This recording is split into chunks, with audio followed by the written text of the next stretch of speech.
With the new controller this time, it has a touchscreen here, and you can see information on it here at any time that won't appear on the TV. So on many levels, it's a tool that makes things easier to understand. So by taking advantage of it, we can think about designing bold, brand new games. On the other hand, as we had to think about the resulting size of the new controller, I came to think that rather than focusing efforts on just trying to make it slimmer, we should focus more on designing it so that the potential for us to be able to make a variety of new things can be further expanded. Because it has this screen, it's become much easier to understand. And we thought in that case, let's stuff it with features so it could do anything. In a way, it's a classic controller with a screen. Yeah, I think so. You know, it has many faces. If you look at it this way, there are two L and R buttons. There are the Z buttons and the L and R buttons. And those who don't want it do not need to use it. Yeah, you don't have to use them at all. You can hold it this way or this way and mostly use the touchscreen. And here around the bottom of the screen, it has the same layout as the Nintendo 3DS.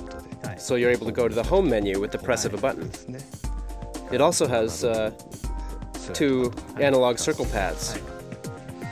You can come up with many ways to play. Another thing is that by having one more screen, it can be used every day and at any time. But also, the way it can be utilized is changing the possibility of games. There's probably a lot of different possibilities in the way that it can be used. You're now able to do much more with it. Miyamoto-san, what kind of impressions did you have? There's a lot to it.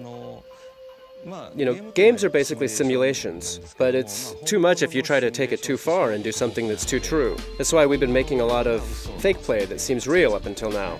The reason for that is there were restrictions that limited what you could do when making the simulation only with a single screen and a controller. You had no other choice but to make it that way. But now it can be more real, or seem more realistic. I think we're able to add more realism in different ways without making the gameplay too difficult.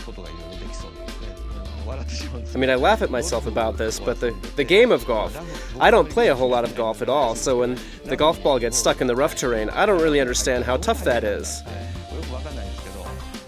But if I put this on the floor, it shows images of the ball buried under the grass.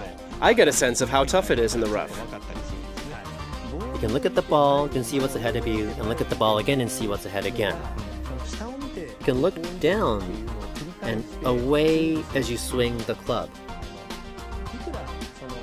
Even with the Wii Remote and how it can be swung like a golf club, you never look down. Until now, at least. That way you look down as you play. It's so fun whether you're the only one doing it or watching someone else play it. You know, it really changes things in baseball, too. Until now, baseball games were more about how to control the professional athletes. But now you actually feel like you're the softball player. And there's a sense of immersion that you're protecting the field. Like this. Yeah, it feels like you're chasing after the ball. So you can run really fast to catch a ball and feel as if you just made a play of the day. So in that sense, you can now play in more of a simulation mindset. When you play alone, you probably would be able to just play with a new controller without having to play on the TV. I think so. We can make games that you play only in the palm of your hands, even when something else is on TV.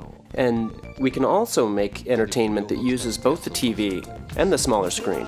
It's up to the designers to decide how to use this, based on what is best for the games they're making.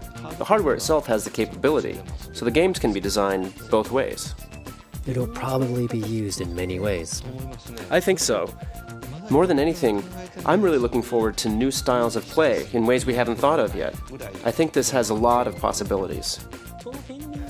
We showed a glimpse of all the things it can do in the concept video that we showed during the presentation on stage.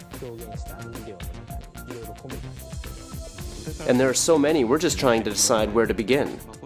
So you won't have a shortage of ideas. There won't be a shortage of ideas. There are so many great ideas in sight. You're having a hard time figuring out which one you should start cooking. Yeah, we're still trying to decide.